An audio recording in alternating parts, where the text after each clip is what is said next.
Damai sejahtera saudara-saudaraku yang terkasih, pencinta firman Tuhan. Berjumpa kembali dengan Bible Learning with Father Joseph. Bagaimana kabar Anda hari ini? Saya sangat berharap Anda selalu dalam berkat-berkat dan perlindungan Tuhan. Saudara-saudara, pada sore hari ini saya sedang berada di Kompleks Gua Maria, Gereja Katedral Jakarta. Sebuah tempat yang sungguh indah, rimbun, banyak pohon, tenang dan sepi. Dulu banyak orang sering berdoa ke sini, dan ada begitu banyak orang yang sudah tidak terhitung jumlahnya yang doa-doanya terkabul di tempat ini. Tetapi sayangnya setelah wabah virus corona sudah sangat jarang sekali orang yang datang ke tempat ini karena memang sudah sangat dibatasi. Saudara-saudaraku yang terkasih, sadar ataupun tidak sadar, dalam masa pandemi ini, ada begitu banyak kita merasa doa-doa kita tidak dikabulkan oleh Tuhan. Permohonan-permohonan kita yang sudah kita unjukkan kepada Tuhan dengan berbagai macam cara. Tampaknya Tuhan belum juga menjawab doa-doa kita. Saudaraku, ketika doa belum terjawab oleh Tuhan, apakah yang harus kita lakukan sebagai orang beriman? Apakah marah kepada Tuhan menjadi jalan keluar bagi kita? Apakah meninggalkan Tuhan menjadi sebuah keputusan yang bijaksana? Saudara-saudaraku, mari kita melihat seorang tokoh yang saya angkat sebagai tokoh ke-6 dalam tahun refleksi kita ini.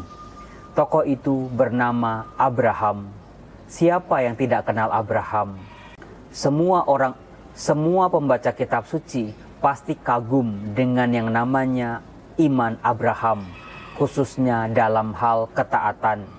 Bagaimana tidak, Abraham yang tadinya tinggal di Ur Kasdim, daerah Mesopotamia, sebuah daerah yang subur, makmur, dan indah, dipanggil oleh Tuhan untuk pergi ke sebuah tanah terjanji yang sama sekali tidak dia ketahui bagaimana keadaannya, bagaimana nasibnya kelak. Tetapi dalam ketaatannya, Abraham mau tunduk pada panggilan Allah ini. Sebetulnya kita bisa bercermin dari Abraham ini. Bukankah kadang-kadang hidup kita sama seperti Abraham ini? Masa depan kita kadang-kadang masih sangat kabur. Nasib kita besok, setahun atau 5 tahun lagi, tidak ada yang tahu. Maka dari itu, kita bisa belajar dari Abraham bagaimana menjalani ketaatan, bagaimana menanti waktu Tuhan tanpa kehilangan rasa iman percayanya. Di balik ketaatan Abraham yang sudah sangat terkenal itu, sebetulnya Abraham juga sama seperti kita.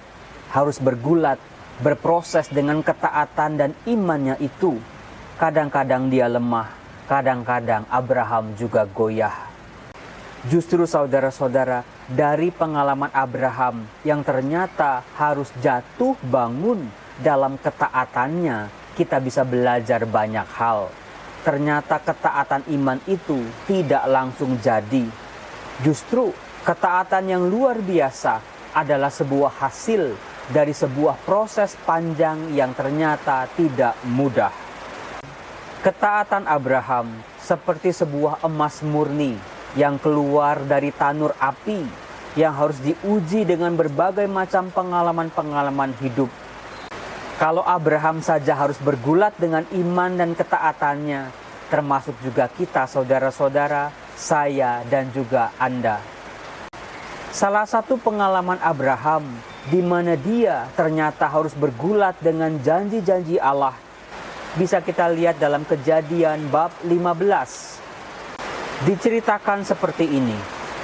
Kemudian datanglah firman Tuhan kepada Abram dalam sebuah penglihatan. Janganlah takut Abram, akulah perisaimu, upahmu akan sangat besar. Saudara-saudaraku, di sini kita bisa melihat bahwa Allah itu adalah Allah yang Maha Tahu. Allah tahu kapan kita merasa kokoh, kuat dalam beriman, dan juga kapan kita merasa ringkih, lemah, dan merasa tidak berdaya dengan iman yang kita percayai. Di saat Abraham sudah mulai goyah dan lemah, dia sudah mulai tidak sabar dengan janji-janji Allah. Justru Allah lah yang berinisiatif untuk datang kepada Abraham, untuk menguatkan Abraham sekali lagi. Allah berkata, "Jangan takut Abram, akulah perisaimu."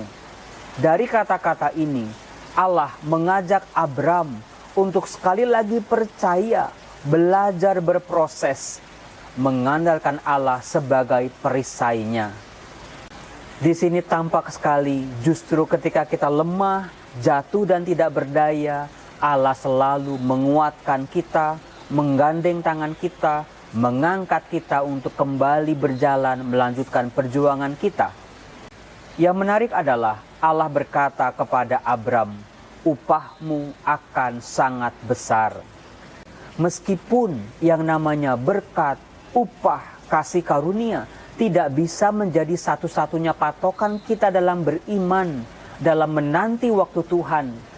Tetapi ada kalanya Tuhan dengan caranya yang ajaib memberikan kita sebuah kesegaran baru, semangat baru, bahwa kesetiaan, ketaatan, iman, pengorbanan kita pasti akan berbuah pada saatnya nanti. Dari jawaban Abram di ayat 2, kita bisa melihat ketidaksabaran Abraham ketika iman dan ketaatannya mulai goyah. Karena dia berkata, "Ya Tuhan Allah, apakah yang akan Engkau berikan kepadaku? Karena aku akan meninggal dengan tidak mempunyai anak. Dan yang akan mewarisi rumahku ialah Eliezer, orang Damsyik itu." Saudara-saudara, dari sini kita bisa melihat wajah kita dalam diri Abraham. Seringkali ketika janji-janji Tuhan, doa-doa, harapan kita tidak kunjung dijawab oleh Tuhan, kita seringkali mencari-cari jalan keluar sendiri dengan mengandalkan kekuatan kita, mengandalkan rencana-rencana kita.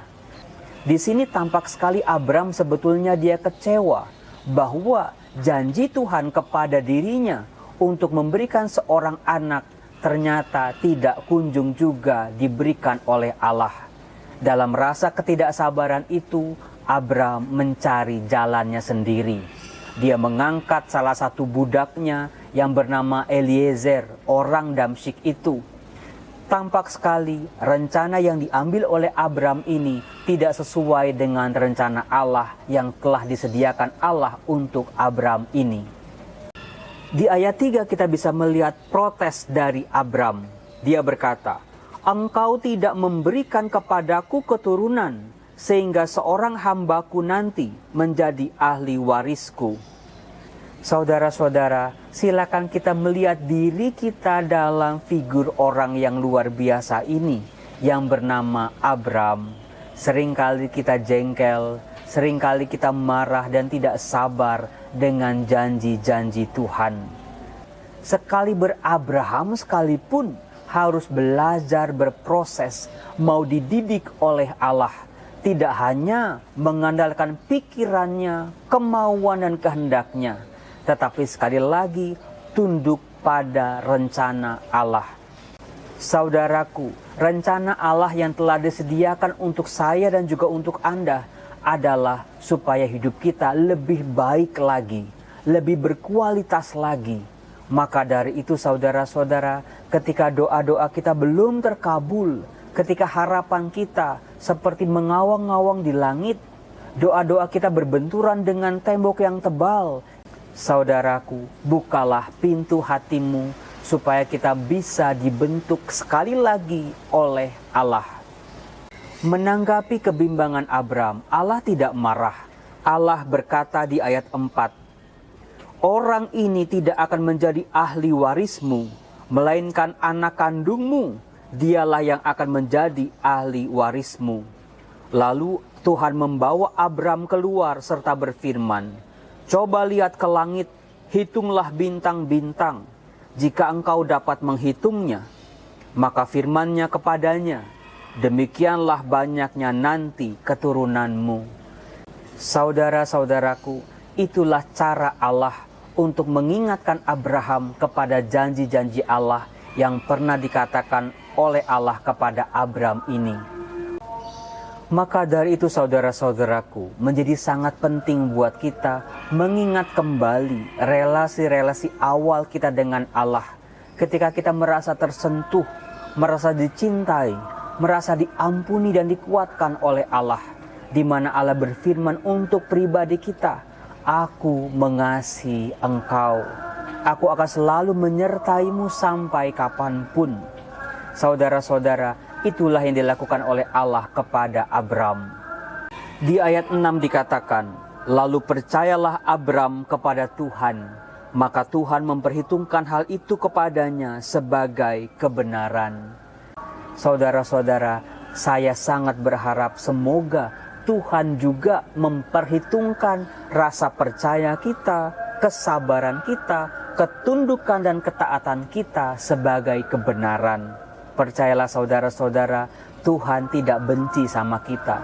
Tuhan mau hidup kita jauh lebih baik dan jauh lebih berkualitas. Mari di masa pandemi ini sekali lagi kita tundukkan hati. Tuhan, Engkaulah perisaiku. Aku mau mengandalkan Engkau dalam kehidupanku. Amin. Salam damai sejahtera. Tuhan Yesus memberkati kita.